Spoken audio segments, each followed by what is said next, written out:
been an interesting summer at the movies. Woody and Buzz Lightyear teamed up for the third time in Toy Story 3. Twilight Eclipse stormed the box office. And Christopher Nolan's Inception explored the subconscious mind. Today I'm joined by a panel of film critics to discuss the highs and lows of the summer movie season. Peter Keough has been the film critic for the Boston Phoenix since 1989. He is a member of the National Society of Film Critics and the Boston Society of Film Critics, and edited the book The National Society of Film Critics on Sex, Violence, and Censorship, Flesh and Blood. Tom Meek is a longtime contributor at the Boston Phoenix and appears regularly on New England Cable News. His byline can also be found in Film Threat, World del Sol, Cineast, and Eon Line. He is president of the Boston Society of Film Critics. Ed Symkus is a freelance arts writer and film critic for Gatehouse Media and the Boston Herald, and contributes film reviews to New England Cable News and WCAP AM. He is co-author of the book Wrestle Radio USA Grapplers Speak, and is a member of the Boston Society of Film Critics. Tim Miller has been film critic for the Cape Cod Times since 1984. He is a recurring guest on the Cape and Islands NPR station WCAI, and he teaches film at Suffolk University and Cape Cod Community College. Welcome to everyone. So let's start with Peter. What is the best film that you have seen this summer? Well, as I mentioned to Tim earlier, I went to the Provincetown Film Festival a couple of months ago, and I saw one film that I saw was a film called I Killed My Mother by a 18-year-old Quebec wunderkind filmmaker.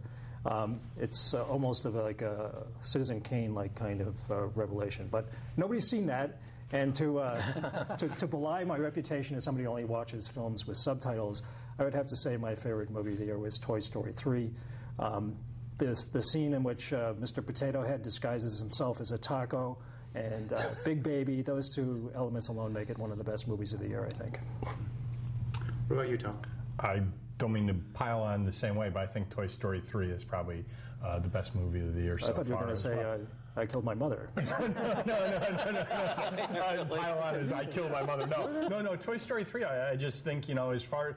I think one of the reasons is if you look at the Shrek Enterprise and you look at Despicable Me, I mean, you just look at the amount of wit and adult humor and complex life situations that they put into the film and package it up for kids, and it's entertaining for everybody, and adults think it's great. Same thing as WALL-E. It's just a film that really sort of transcends both its genre and its target market. The other film that's really kind of caught me this year, besides a few documentaries such as the Joan Rivers documentary and Restrepo, is also The Kids Are All Right. It's a little contrived, but it's a great ensemble and a great acting about the lesbian couple that come to terms with their sperm donor father for their children. Oh, that idea. That idea. Happens all the time. How about you, Ed? Well, I'm not proud. I'm a science fiction geek, and I went to see Inception, and I just totally fell in love with it, even though I couldn't tell you what the heck it was about. So I went back to see it a second time, liked it even more. I still can't tell you really what it's about, but I was just so impressed by the enormity of the production and the fact that it was also a great character study at the same time. Multiple stories going on. I just thought it was a great piece of filmmaking. On the other side of things, I just saw Life During Wartime, the new Todd Solondz film, and that, which is sort of a sequel, I guess, of sorts to his 1998 film Happiness, and that film also just knocked me for a loop. A nasty piece of work about just some really sad, unhappy, miserable people. I didn't identify with any of them, thank goodness. But I was laughing, and I still don't know why I was laughing at that movie. Black comedy. Thought it was terrific. Tim, how about you? I'm not sure if this is cheating, and you guys can pile on me if it is. On the Cape, sometimes things take their time getting here. For me, The Girl with the Dragon Tattoo, which might have opened in Boston, I don't know when, but... In the 80s, I think. The tie up at the bridge keeps everything... Yeah, really. Here, yeah. But, I mean, I know I reviewed it in April, but it stayed around on the Cape through the summer, and I haven't seen that much during the summer that really blew me away, whereas that movie, of all the movies I've seen this year, did. I just thought it was another dark film, but I thought it was a great character study in addition to being an interesting thriller. And the other movies I've seen recently, like Peter with the film festivals, I'm finding I'm more and more often finding the movies I love at film festivals now. And Woods Hole Film Festival, which is going on right now, has two great documentaries, I think. My Perestroika, recent Russian history as seen through the eyes of, I think, about 5 people. And The Rivals, about 2 main high school football teams and their rivalry. And it's, if you've ever played, even if you haven't played high school football, but if you have, it just rings so true, the intensity. And they're both, I think, great movies. Right. And Oscar-winning documentary filmmaker Barbara Kopple will be appearing. Right. Yeah, she's been there all week. Oh, it's her film? No, it isn't her film. No. They are showing, the Dixie Chicks movie. And they're showing, it's sort of a retrospective of her work. Yeah, they have 3 screenings. Shut Up and Sing, Harlan County, USA, and American Dream. Right. She'll be hosting a panel discussion after the screening. Right. So I'm pretty excited about that.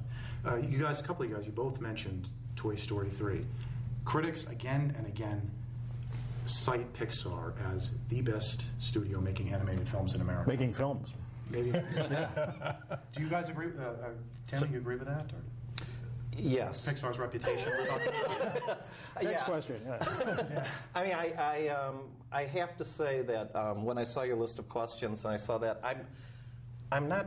I think Pixar movies are great, but I'm not that enthusiastic about them. I was kind of hoping you were going to ask someone else because it's like, well, like even Toy Story 3, I think it is a great movie, but it didn't really hit me like I know it's hit a lot of people, like Tom and Peter. I mean, I kind of felt that it gave me what I expected to see, so I thought it was great, but it just didn't wow me. I think there's going to be a 3-on-1 because I'm with those guys. Yeah.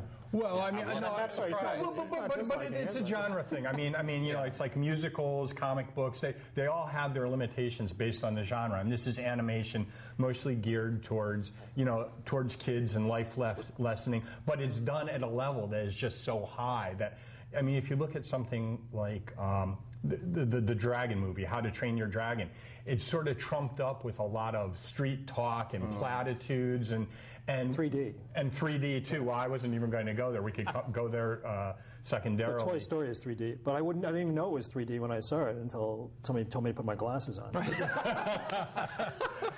It's blurry, but I love it. But the thing about the Toy Story and other films like The Incredibles and Finding Nemo is what they do is they very carefully build the characters, and it really is. They build characters, and the writing's really smart and sharp, and they put in wit that's there.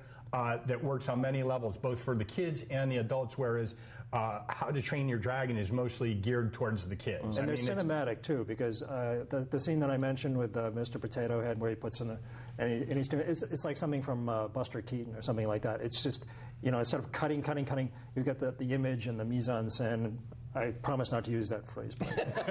And then the scene, like when they're going down the, not to give anything away, but when they're going down the ramp to the fire.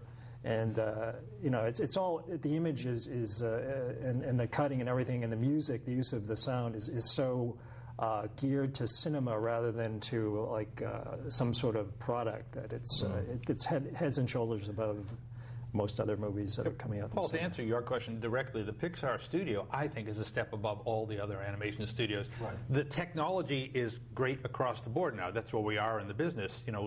State of the art, everybody's using it. But they have, as Tom suggested, they really concentrate on script and story and character. There's just a gold level to be on that Pixar team. It's a bunch of geniuses doing it. Yeah. I've seen all of their movies. I bought stock in the company. I love this company. The only one I didn't like was one of their biggest hits, Cars. I don't know what went wrong with me on that one. I walked out on it. I walked out on a movie and didn't review it. Don't worry. Okay. But all of the others, I've just loved everyone. I can't wait for the next Pixar. Well, I remember Toy Story when it first came out was revolutionary in the fact that it was animation. And what we failed to recognize at that time was it was a great story as well. I mean, it was a great movie as well as something revolutionary. I think, something like James Cameron's Avatar is revolutionary in its filmmaking, but it's an okay story. And I think people are going to forget about Avatar over time. But the Toy Story legacy will carry on, like the way